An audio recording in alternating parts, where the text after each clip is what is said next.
ខ្ញុំបាទតិលចន្ទលិនសូមលំអរកាយគោរពជម្រាបសួរពុកម៉ែបងប្អូនពេលនេះគឺខ្ញុំឈរនៅលើខ្នងកំពែងនៃផ្ទះតាតុងជ័យព្រៃសូ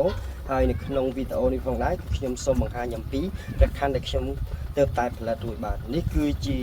ព្រះខ័នព្រះវិស្ណុក្នុងទម្រង់អវតារអណ្ដើករចនាបថប្រាសាទអង្គរវត្តចម្លាក់គោសមុទ្រទឹកដោះបាទហើយ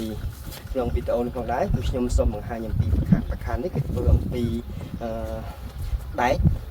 គឺដែកចទាហើយភាសាគឺអាចលក្ខបែបបុរាណហើយដងគឺធ្វើអំពីស្ពាន់បាទគឺយើងចាក់ស្ពាន់បាទហើយអញ្ចឹងនៅក្នុងវីដេអូនេះផងដែរគឺខ្ញុំសូមបង្ហាញអំពីតើប្រខ័ណ្ឌវាមានអ្វីខ្លះទើបហៅថាប្រខ័ណ្ឌបាទអញ្ចឹងនៅត្រង់កន្លែងខ្ញុំសូមចាប់ផ្ដើមពីផ្លែប្រខ័ណ្ឌមួយនេះពីនេះទៅហៅថាផ្លែព្រះខ័ណ្ឌបាទហើយក្នុងផ្លែប្រខ័ណ្ឌមានអីគឺមាន3ផ្នែកធំៗអញ្ចឹងនេះគឺជាផ្នែកគល់ប្រខ័ណ្ឌកណ្ដាលប្រខ័ណ្ឌហើយនឹងចុងប្រខ័ណ្ឌហើយនេះគឺជាហៅថាទុំទ្រនងព្រះខ័ណ្ឌស្លាព្រះខ័ណ្ឌមុខព្រះខ័ណ្ឌអញ្ចឹងម្ដងទៀតទ្រនងព្រះខ័ណ្ឌស្លាព្រះខ័ណ្ឌមុខព្រះខ័ណ្ឌបាទហើយក្នុងព្រះខ័ណ្ឌនេះផងដែរគឺខ្ញុំផលិតតាមក្បួនអន្សាបែបបុរាណបាទគឺអន្សាហ្នឹងគឺវាដូចជាស្នឹងគោអញ្ចឹងបាទហើយ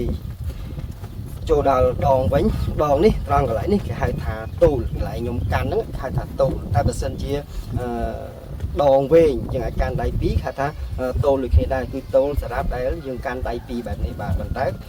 ដងប្រខ័ណ្ឌនេះយើងមានតែតូលសម្រាប់កាន់តែដៃមួយទេបាទគឺហៅថាតូលកន្លែងកណ្ដាលនេះហៅថាតូលបាទហើយនេះគឺហៅថាក្បាលអន្សាបាទក្បាលអន្សា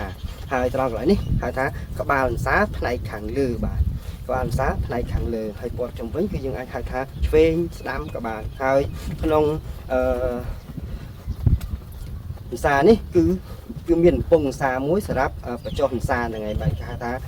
បំពង់អន្សាបាទហើយនេះគឺជាផ្នែកក្រោមនៃដងឬក៏ចុង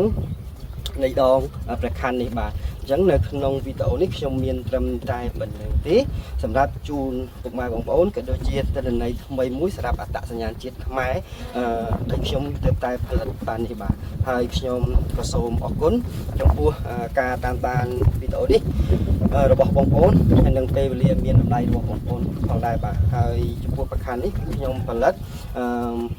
តាំងពីចាក់ពុំហើយនឹងក៏ដូចជាសិក្សាស្រាវជ្រាវមកគឺឆ្នាំ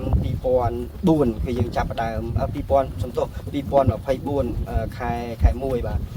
ក្នុងថ្ងៃទី13បាទអញ្ចឹងនៅត្រង់កន្លែងនេះគឺយើងមានទិន្នន័យថ្មីមួយទៀតហើយតកតងគ្នាជាមួយនឹងយុទ្ធបកខ្មែរបុរាណរបស់យើងនៅក្នុង